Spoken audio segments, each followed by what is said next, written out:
Please welcome to the stage Deputy Awards and Features Editor at Variety, Jenelle Riley.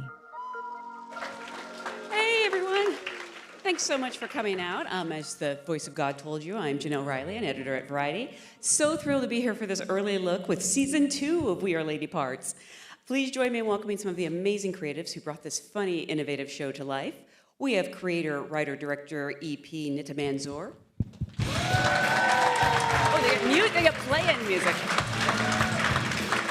Executive producer Surian Fletcher-Jones.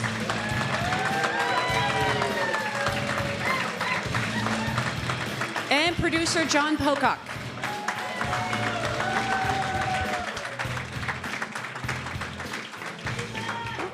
My God, you get your own theme song. I'm not sure I've ever heard that before. That's so cool. Does that follow you everywhere you go? Like you go to Starbucks and you walk in the door and they're playing that? Yeah, they're always playing rock music wherever I go. Well, again, thank you so much for being here. Thank you so much for Season 2. I'm so excited for the world to see it. Before we get into the current project, I actually love to go back to the beginning and ask, what was your first job in this industry? You know, the first time you felt you could call yourself a writer or a producer, or where did it all begin? You know, for me, I studied politics and I was going to do a law degree, and I sort of surprised my parents by saying, I think I want to make movies, which they were horrified by. But I had got a job before I told them, and my job was, I was a runner in a post house. So just running DCPs, that was my first job, and then I slowly kind of was a director's assistant and did all kinds of like odd jobs, wrote on kids' television, and slowly kind of worked my way through that way. Oh, kids' TV, that is a training ground. It really is.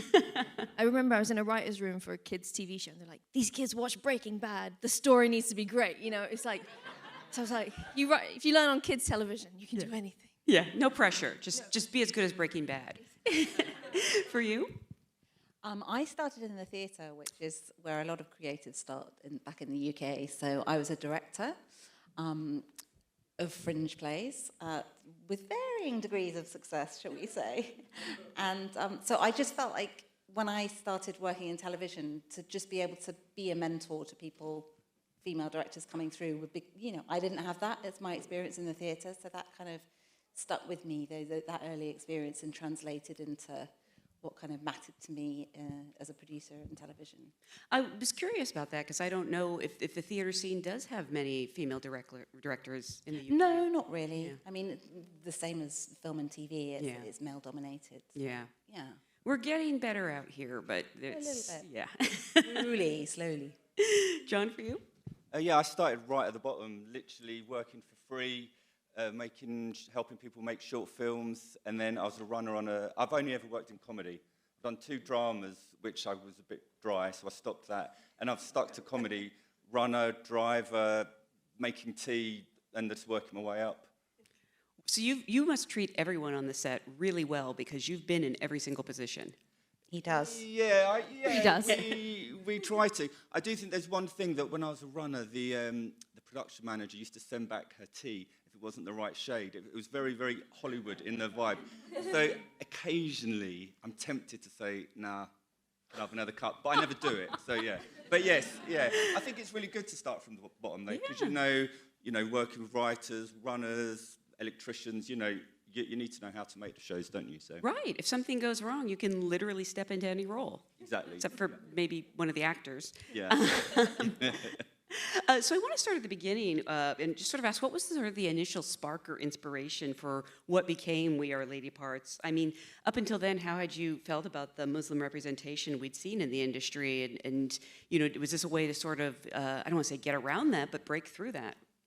Yeah, in my early career, I remember just being very disappointed with the kinds of jobs I was being asked to write of, Muslim women as sort of traumatized or, victims, or just this very one-dimensional portrayal. And I just remember that was the only thing it seemed to be that I was getting. And I'm a comedy writer, and it's actually the idea for We Are Lady Parts was sort of born out of my frustration of not seeing the kinds of women that I knew, my family, the women in my family, my friends. So I just went ahead and just created this pitch document, which was my dream show. I was like, if I could write my dream show and it was about sort of Muslim identity, what would it be? And I'm like, it would be a comedy because that's what I love. it would have music because I've grown up making music with my siblings and been excused to write music with them, and it would be silly and fun and just show a kind of diverse way of being. So yeah, that's where it was all kind of where it all came from. So it wasn't commissioned or anything. You just set out and did it. Yeah, exactly. I had nothing commissioned original. I didn't have anything original commissioned at that point, but I was so passionate about this. I kind of wrote, character breakdowns, episode breakdowns, and then I took that to different production companies. And honestly, it was Surian Fletcher-Jones was the only person who really saw what the project was, and I can't imagine it even existing without her kind of coming on board and sort of seeing it for what it was. And it's obvious when you see the show, but this isn't the kind of thing that lends itself to like a 20-second elevator pitch. So I am curious, what was it that spoke to you? Yeah, I mean, it's the kind of thing that you dream of landing on your desk, because it was just so perfectly formed. It was so original. Like, wait, what? An all-female Muslim punk band musical comedy? Like, no, I haven't got one of those already, funnily enough. I just knew we were going to make that show because it just popped with originality and even in pitch form, that the pictures that Nida had chosen to accompany the text. And I think you'd even did you submit it with Honor Kill My Sister, the song from the first series? I think so. So it was all like, it was good to go. So it's like, yeah, let's do it. And John, for you, what made you want to get involved with the show? Lots of things. I mean, I needed a job, which is the main thing. And but also, having worked in comedy, like I saw the blap. I wasn't involved in the very, very early pilot, and Channel 4 put all their pilots up on a website. And you watch them, and comedy's really hard to get right, as you all know. And that one kind of rose to the top. And also, Nida doesn't know this, but I'd been looking for directors for some pilots, and I kept saying, how about Nida? How about Nida? Because you'd done Enterprise, I think, she'd done a couple of pilots, and I was saying, why don't we get her in? And then, anyway, next thing, I met Surian, and here we are. But it's so hard to, it's really hard when you read scripts and they're not funny. Yeah. And then they're about something interesting, and they're about a part of life that I don't know about. They're exploring something new. And so, yeah, that was the kind of big draw for me. Can you talk a little bit about the process of getting it made? Because it began as shorts on a platform called, is it Blap? Mm. Yeah, it's Channel 4 in the UK have this sort of comedy pilot scheme. Yeah, and they call them their comedy blaps. I don't know why they call them that. And it's just they give you a little bit of money, and it's sort of like, I wouldn't even call it a pilot, because here in the US, pilots get all the money. Yes. In the UK, pilots get none of the money, which is actually a good thing, because it meant that it was sort of low stakes. I could direct it. I could crew up with all my heads of department that I really wanted to work with, just because it sort of flew under the radar in that way. And that's kind of why I got to have the creative control I think I did. Would you say that was correct? Yeah, I mean, it's incredible what Nida did, really, because she just brought a whole new raft of HODs with her on that show and proved through this tiny little proof of concept thing, as you said, that we got, $5 for or whatever, that these people could do it, and they were like super, super talented. And those people indeed went on to win BAFTAs and, be the first, I think, PC, first black female costume designer to win a BAFTA, and Aisha Bywaters, the first black female casting director to win a BAFTA. Incredible, so it's a testament to Nida that she brought people up behind her and with her on that journey. And are these shorts? Or It's a one-off, it's just a one-off. It's just the one. Oh, okay. So it is like a pilot. Okay, but it caught your eye immediately. Yeah, but you don't, like you say, you don't get any money, so the stakes are low, but they're kind of high for the production company.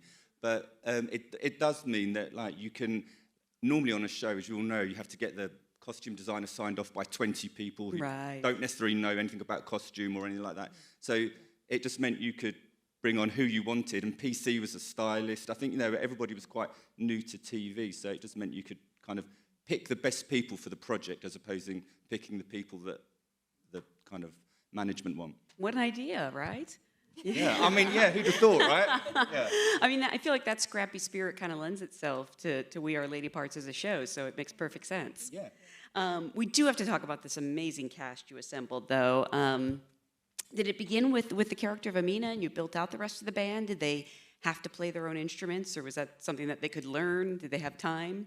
Yeah, I mean, we had such an intense casting process because, you know, it's an ensemble and they need to have chemistry. They need to be able to do the comedy and be distinct. And for me, it was so important that they could play those instruments and be a real band. Just being a musician myself and, you know, coming from a musical family, one of our pet peeves is like when you see people not playing. So I was like, so part of the audition process was they would have a session with my brother, who is a composer on the show, who I wrote the songs with, and he would just see if they could pick up the guitar or pick up the drums, and if they had that ability, then that kind of helped us sort of in the casting as well, because yeah, them Lady Parts being a believable band was so central in casting. But then, you know, and that's why it took so long. It's also they have to do the comedy, they have to have this sort of distinct ensemble, they have to have the chemistry. So kind of had to have this punk energy as well. Mm-hmm. There was a lot of musical theatre energy coming into the room, which didn't always work. And so it was really long. And like we mentioned, Aisha Bywaters, our casting director, was also very central in creating this group. You know, some of them are from theatre. Sarah, who plays Syra, hadn't done very much. You know, Anjana has a lot of a theatre background, who plays Amina. So yeah, and Juliet, who plays Aisha, you know, was just like a musician and a cool person on Instagram. So it was just sort of a melting pot of different vibes, and they just clicked and have such natural chemistry. You must have had such a wide variety of talent to choose from, because it's so hard to find like a good role for a woman, let alone a Muslim woman, let alone 5. You know, I imagine you saw a lot of really amazing actors. Yeah, you know, so many people came through the door, but for me, like, yeah, these are the people who were, you know, the perfect for the cast. Yeah. Were you casting this during the pandemic? Oh, Or was it? Well, because we made the blap, Right, blap, the blap. we already had our cast by the time, you know, Okay. sort of like, you know, we'd created the show before we made it, which was, so it gave us time to go, oh, this works, that maybe doesn't work so well, and to have some time to reflect and consider feedback as well, which... You know who we hadn't cast was Bisma, who Faith plays Bisma. And do you remember it was COVID, and she had to come and do a chemistry read with Ange or Sarah, I can't remember. So you're only 2 meters apart. So she'd auditioned on tape, and she came in a dirty car park at the back of the studio. I don't know if you remember. And so Ange was there. She didn't know Nida or me particularly, or Surian, so she had to stand 2 meters apart. And then there was a chalk circle. Then Nida could stand another 2 meters apart. And then there was a camera person standing another 2 meters apart. And they just had to go. And it was like a chemistry read. It was like, there's no chemistry here. I mean, there was chemistry there. But it was like an amazing thing to see. And it worked out in the end. So that was one of the key people. The others were there already. But it was an interesting dynamic. Yeah, that's why I was curious if you cast during COVID, because I know people who had to cast rom-coms over Zoom. Yeah. And they were like, well, I hope this works. Yeah. Speaking of casting, I'm sorry, we just have to talk about, you have Malala in episode 2. That was, at first I was like, who'd they get to play Malala? She really looks like her. And I was like, oh my God, I had to check the credits. And I was like, yeah, that's her. Did you reach out? Is she a fan of the show, I take it? Yeah, I mean, you know, one of the first ideas I had for season 2 was I was like, I want to write a Western, and it's going to be called Malala Made Me Do It. That's all I knew. And so, you know, I was just plopping along, just writing the show, and I wrote the song without even thinking that she would ever be part of it. But then I went to a talk. She was giving a talk, and then she was just talking about her love of comedy. And I was like, what? She loves comedy? You know, she's talking about she loves Fawlty Towers. And so I was like, okay. And she had like a dark sense of humor, which again, I didn't know. You know, I just sort of revered her as this incredible sort of very serious figure, but actually she's so funny and so witty. So I was like, maybe we have a chance. So I wrote her a letter. You know, it was a love letter. But then I also said, okay, so you're going to have to, you know, if you do it, would you mind just getting on a horse and maybe cowboy hat or boots? And, you know, and she was like, yep. She was just so up for it. And she watched the show and loved the show, and then was just such an incredible vibe on set, made everyone feel so relaxed. She was just so generous and fun. And, you know, she's just a woman in her 20s. She's this incredible activist, but she's also, you know, she loves comedy. And by the way, she came to our cast and crew. So she came to the crew screening, which is amazing. You know, her busy schedule, isn't it? Yeah, amazing. I was going to ask what it was like on set that day. Was everybody like, okay, Malala's coming? Like The Malala Day. The Malala Day, yeah. Yeah, we were all pretty nervous, but she was so chill. It made us all amazing. relax. The show is so many things at once. It's funny and it's thoughtful and it's dramatic. It's inspiring. How did you go about finding that balance in the writing, or is it sort of an ongoing process where it also applies to the directing and even in editing? You kind of have to perfect that tone. Yeah, you know, tone and story is constantly evolving through that whole process, from the writing into the shooting and then in the edit as well. And you know, I had this incredible writers' room of Muslim women from different backgrounds, and anytime there was something where we would all like have a heated debate or discussion, it just was like the perfect thing for the band, because I have 5 characters, so you could give all those kind of gray areas, all those nuances, all those things like we don't have like clear answers for, became, you know, just wove into the scripts. And yeah, so it was just this brilliant process of, again, you know, I trust my producers as well, so we were constantly collaborating and refining the story. From season 1, I knew I wanted to go deeper into the other characters' lives. You know, I wanted to challenge each of the women even more, because season 1 is very much a Mina story, so this one I wanted to just go to different places, darker places, challenge myself, challenge the cast. It was just so brilliant getting to write for a cast that I knew. I was like, I don't know, doing a season 2 could be so fulfilling, because I thought like, oh, you're kind of going back. I'm like, actually, it was the biggest stride forward, because I have this incredible team who I trust, so I was collaborating with them on a ground level, whereas before I was being much more controlling and being like, I must keep this pure or whatever. But then knowing that everybody's so brilliant, I could just bring everyone in earlier, and it just elevated everything, you know? And I'm curious, as producers, what do you sort of see your job as, in terms of, you want to nurture the creative talent, but you also have this, you know, obligation to get the show done and on time and on budget? Yeah, I mean, from my point of view, it's a very, very ambitious show, not least because there are 5 leads, and we wanted to do justice to all of them, and there are 23-minute episodes. So the calibration, you know, it's the crafting. Actually, you know, writing something long is kind of easy, but it's then honing it down and getting it to length, the discipline that takes, without bending something out of shape, without leaving somebody underserviced in the story. So yeah, it took a lot of calibration, didn't it? But you know, what was the question? What do you sort of see the job of a producer as, in terms of, you know, like being there for the talent, but also getting things done? Yeah, I mean, we wanted to make this series more ambitious and bigger and better, and we did have more money, didn't we? But it was hard. We were always pushing against the limits of.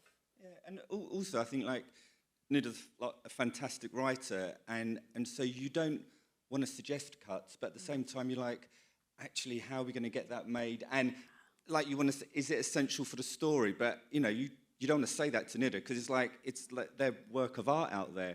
I do think we've kept all the best bits. Yeah. I really do. But you know, there are some gems. I think, God, if only we'd kept that in as well. But you can't do everything, and it's a balancing act. And you've got time and money, but it's also like, ultimately it's quite holistic. You want to make the best show, so sometimes you just got to kind of kill things, haven't you? Yeah. You know, that's the reality of it. And as the writer and director of every episode, it's probably good at some point to have another set of eyes on things. Yeah, you know, my favorite thing is the collaboration, and you know, having done season 1, I just trust everyone. So every note was valid and was something I would take on board. And you know, a lot in the edit, we would shape it and cut it. I work with Robbie Morrison, who cut season 1, my film, and you know, the low budget stuff I was doing before that. So it was just a lot of people who I trust coming into it. And you know, Peacock have been amazing, and so have Channel 4. Their notes are always really incisive and thoughtful. So it's just feeling safe with the people I'm making with, made me much more open to like, okay, how are we gonna hone this in and make it the right length? When this show premiered, to great acclaim, I mean, it won a Peabody Award. You mentioned the BAFTA Craft Awards, nominated for Gotham Awards. Was there sort of a moment where you realized it had entered the pop culture vernacular or become a thing? Oh God, I don't know if you guys do Halloween the way we do over there, but I've seen some lady part Halloween costumes that cracked me up. No way. Yeah. I think it was seeing the fan art for me that really kind of made me so happy. Just like there's so much lovely fan art, fan drawings, and puppets and all sorts of. There's like a puppet of Mumtaz and like and it was all this incredible stuff and like people dressing up as Syra and.